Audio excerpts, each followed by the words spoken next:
Hello, hello, and welcome to a new series, a new beginnings, so to speak. So, as you can tell, I am doing a complete overhaul of my channel, and I'm going to be focusing on reviews of music. I thought I would give my reaction of a bunch of music and throughout the ages, stuff that I've grown up listening to, and stuff that I always admire as a big music fanatic. One of those key genres that I've always loved is rock and metal music. That is something I've grown up listening to my entire life. So lots of 80s music, 90s music, and even some of the more recent stuff as well. I will also go into more popular music as well, as I see it need be. One issue, though, going forward with these series is that oftentimes YouTube will demonetize me or even block the music in my videos. If that ever happens, I'll do the best I can with it, but so I won't be able to make money off of this. So the only way I can get support is if you go ahead and subscribe and like this video if you find it useful. And also, if you're feeling extra courteous, you can go ahead and give a little donation to the link down below. No pressure, though. So without further ado, let's get into this video. So we are doing today Metallica's Unforgiven from the Black album, and this is from 1991 if I recall. I did find lead sheets on here, at least a nice copy of it, so we'll do the best we can. But this is one of my favorite songs off of this album, and I've grown up listening to this piece, or at least the whole album, gosh, when I was younger. So I mean, my teenage years and even before that. So I've always been a big fan of Metallica. They always write some really decent stuff, really good stuff, I should say. Well, let's go ahead and take a listen to the song, and I'm going to interrupt it and stop it at various points and then explain a little bit of what's going on in the piece with my composer ears. So let me switch over. Here we go. Let's go ahead and take a listen.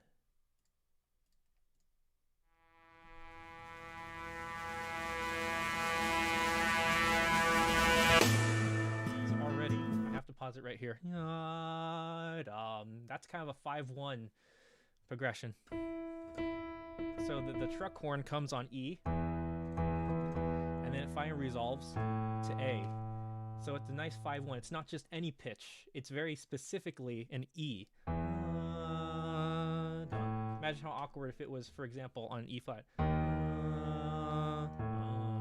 That would sound very unresolved. So it wouldn't feel as grounding as if it was on an E. So that's the first notice, just in the first 3 seconds of it. So let's keep going.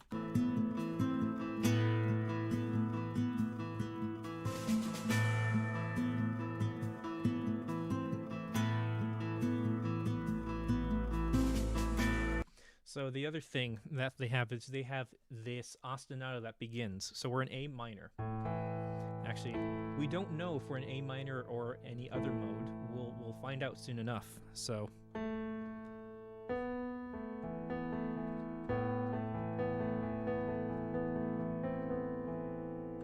and so this is actually going to be an A. This is actually an A sus2 chord right here. And it gives, especially you have this little clash between the B and the C, gives it just a little bit of coloration, a little bit of tension, just this drawing back. So again, we're clearly an A. So again, we haven't really found a tonality yet. We're guessing we're in E and A minor, but we need other chords to help our ears determine what the mode of the piece is. So we'll hear that soon enough.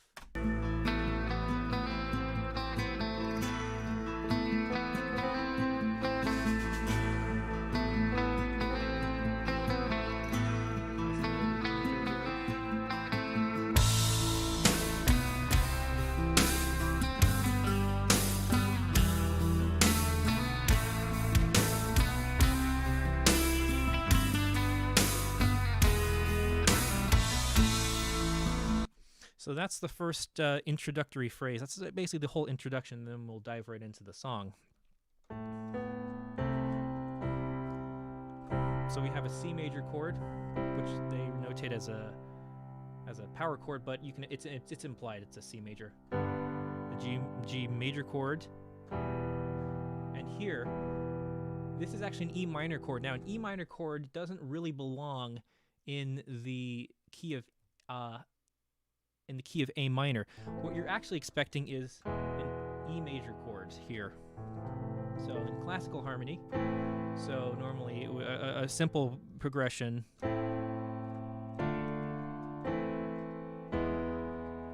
So we have tonic and dominance in classical, in Western tradition. So we have the home key, which is going to be an A minor chord, right? And our dominant, no matter if we're in a major key or a minor key, is always going to be a major chord. Let me say that again, because that may have sounded confusing. No matter if we're in A minor or A major, the dominant will always be major regardless. So for example, for an A minor, there's our dominant chord. It's an E major chord. For an A major, here's our dominant chord again. It's again an E major chord. So this piece, what we're doing is they're making it a minor 5, and this gives it a little bit more ambiguity. And this is something that kind of really became more and more of a convention. This was about like maybe 120, even about the Impressionist era with Debussy and the like. Eric Satie, for example, would start using minor 5s. Debussy would start using minor 5s, start going to modality a lot more, and as a result, it weakens the harmonic tension of the progressions. It made it feel more open. It felt more atmospheric, so to speak. It also is easier to sing, by the way. Half steps. If you ask any vocal coach for beginning students, half steps are almost notoriously difficult to teach and to sing, just by the nature that they're so close together. A whole step are just by nature a lot easier to sing. That's not to say you don't find, half steps in, music. It's just that they're just a little more challenging to sing, and sometimes getting rid of those half steps, like for example with the pentatonic scale, it just makes things a little bit more accessible, where you don't have to be a musical savant in order to sing a really good piece of music. So let's keep going.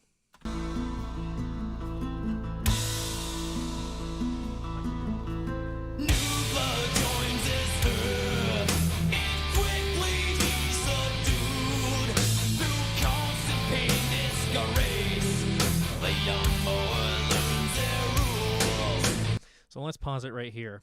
So the progression has changed, and now we know exactly what modality we're in. And we are actually, in fact, in A Dorian. There's our E minor chord. And then here's the magic chord. Is this D major chord. Because D major does not belong in the key of A minor. In fact, it should be a D minor chord. That's what we should be expecting. But it doesn't have that. So the progression goes from a 1 to a minor 5 to a major 4 instead of a minor 4. And this major 4 gives it a little bit more uplifting attitude towards it. It's just a little bit more exciting, a little bit brighter. It's not deep and dark and depressing. Like you would expect.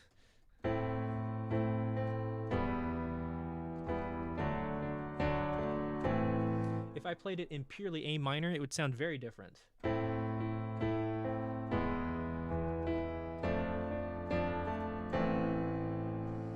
It's a totally different piece of music. So by the way, A minor, harmonic minor, I should say. This is our model for basing everything else off of. So notice that F in A minor is an F natural in Dorian, so two things. First of all, we don't have a G natural or a G sharp. We have a G natural in Dorian, and you don't have an F sharp. We have an F natural. These two minor little changes make a huge world of difference in the coloration and the modality of the piece, and it's a completely different song. Just changing these two notes, it's a big difference. When time the child rolls in, this whipping boy done a wrong, deprived of all his thoughts. The young man struggles on and on. He's known a fire one to his own. That never from this day his will will take away. And then we go into more of a verse section, if you like. So going back to this now, this little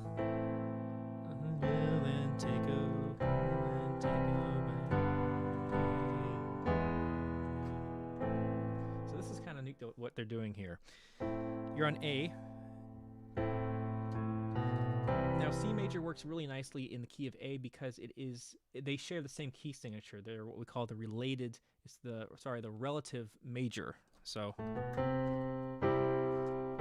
and also A minor shares two of the same notes with C major. See that? You're just changing basically one note. So for our ears, it's a very small shift. Now here's two ways you can look at this progression right here. You can think that we modulated into C major, and this is now a 1 chord, and then we go to a 5 chord, and they're going basically just from a C major chord, a 1 chord to a 5 chord, 1, 5, tonic, dominant, and then they go back to the 5 chord of A minor. And the reason this works, by the way, the reason that going from a G major chord to an E major chord and then back to an A minor chord, the reason they can do this and make it very convincing and satisfying is because the relationship between a G major chord and an E major chord is a third related. It's what we could call a chromatic mediant. At least you can think of it like this. So, E and G. There is also it's a common tone modulation. You could there's so many ways you could think of it. I always like thinking of it as a chromatic mediant because it is a third away, but they do share a common tone, which is B. So you're basically pivoting around the note B.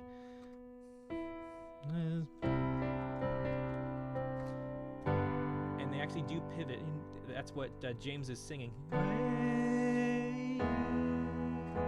So you're just reharmonizing the melody underneath it. And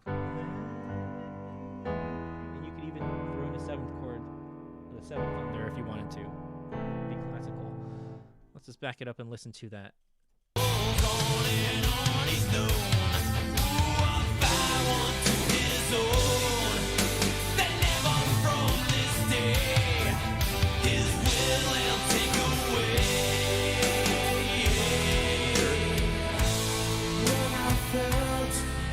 So that's what's going on in this piece, and it's really lovely. It's a nice you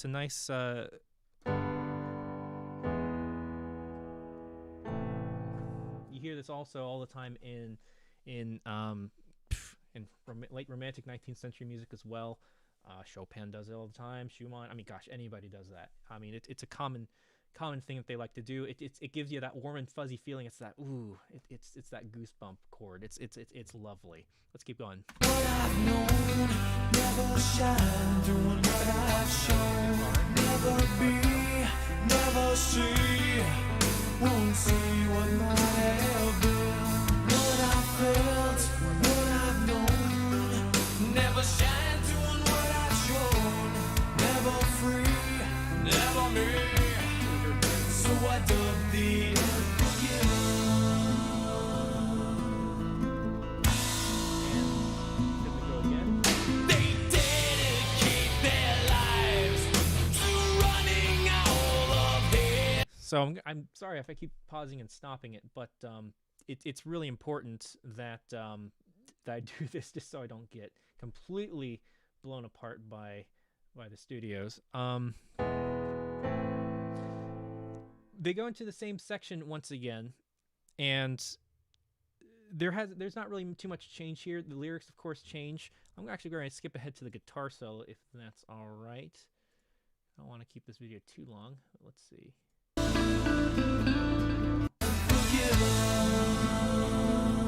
So normally, by the way, in popular music, just like about 200 years ago, the classical era, there was a handful of forms that were popular back in the day. For example, such a sonata form, rondo form, theme and variation. Well, not maybe theme and variations, but and the like. There's a certain way that you write, a certain way that you structure a piece of music. So we can think of in popular music today, for the last probably about 70 years, we've been using more or less the same form. Again, more or less for most songs. With exceptions, of course. And the form of this is no different. It is, you have an introduction, which is what we heard at the very beginning. We can think of this as, well, introductory material. And then we have verse, chorus, verse, chorus. You can think of this as like an A and a B. A verse and chorus you can think of as one unit. Like you can call that A. And then verse, chorus repeats again. There's maybe an A prime. And then you have a bridge. And then the bridge can consist of something interesting. It could be a solo, some contrasting musical material of some kind. It keeps it interesting because there's this principle called the rules of threes in music. This also applies to art as well, the visual arts and a lot of other forms. Is 3 seems to be the magical number that is proportionally balanced. If you do anything more than 3, it becomes overly repetitive, or if you do anything less than 3, it becomes not repetitive enough. So this is why this form really works well. And also, even in sonata form, for example, we repeat the exposition twice, and then once we hear the recapitulation, which is kind of like the exposition just in a different form, it's again the third time listening, we're expecting something different. So and this is what makes this piece, I think, really a fantastical example of a great rock tune as well, rock ballad. So in this case, we have a I don't know where I was going with that. Anyway, so we have Kirk Hammett's phenomenal solo here, which is one of my favorite guitar solos. I mean, Eruption put that to side. Slash, great. I mean, this is I love this solo. I remember I would just listen to this solo over and over and over again. I would just keep rewinding when I was just a kid and just listen to the solo. I love it so much. Let's just listen to it together and just enjoy.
Man, it still hits really good today.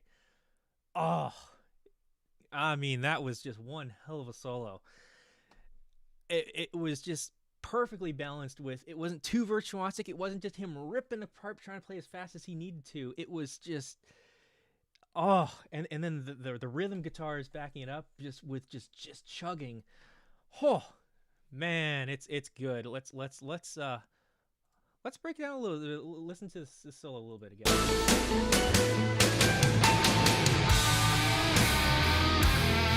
So first of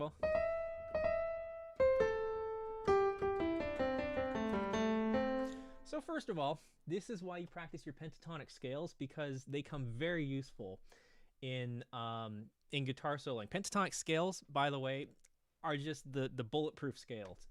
If you don't know what to play in a solo, play some pentatonic scale in the key, and you can't go wrong.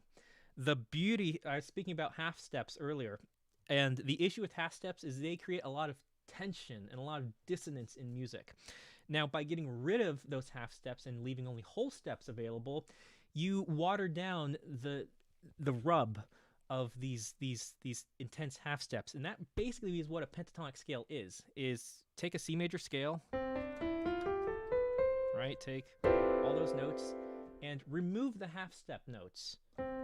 So where's the notes? So between E and F is a half step. Between B and C is also a half step. So this F and this B, just remove them, and you have a pentatonic scale.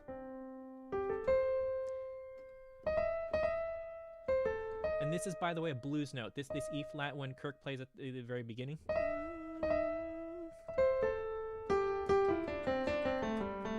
That's a blues note for sure. So that is just that's just blues scale. That's just a blues scale essentially.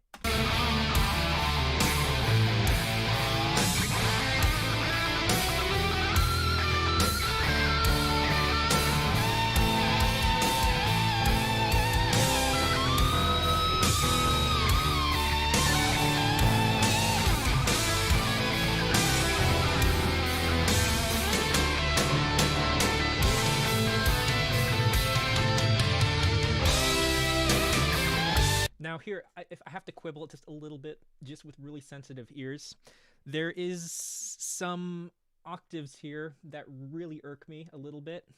Right here, I wish he didn't play this E, this E doubling. I wish it wasn't pure as it is. That just bothers me just a little bit. It's just a tiny quibble. But I heard just a little bit of some guitars are doubling there. It just is just a little bit of a rub, and it's just a little bit of out of tune for me. Again, when you go to conservatory for 8 years and you just this kind of stuff is beaten to death in you, you become extra sensitive to this stuff. So again, if you guys don't have a problem with this, don't listen to me about that. It's totally fine.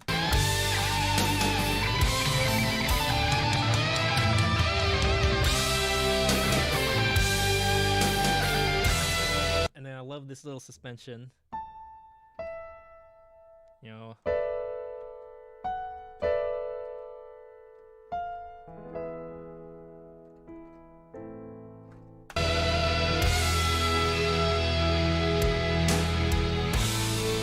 So he ends on a dominant chord, right?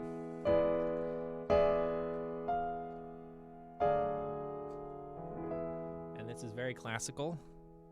And then back to... So it's just a 5-1. We've been doing 5-1 cadences for the last 600 years. So again, nothing new under the sun. It's a great tool to use. No need to reinvent the wheel here.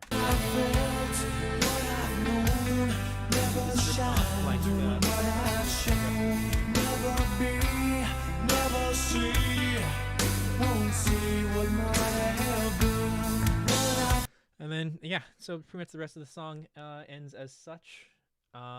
Again, I don't want to get copyright striked or anything by playing the entire thing, but you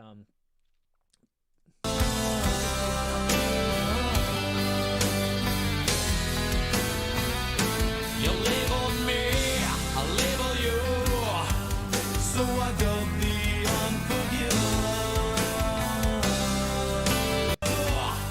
So I dub the unforgiven. wonderful. Again, one of my favorite tracks on the Metallica album of '91. I always forget. Do we call it the Black Album? I don't know. I think it's the Black Album. I call it the Black Album. Uh, but yeah, it's much more of a it's for sure a ballad, and it is just a great piece of music overall.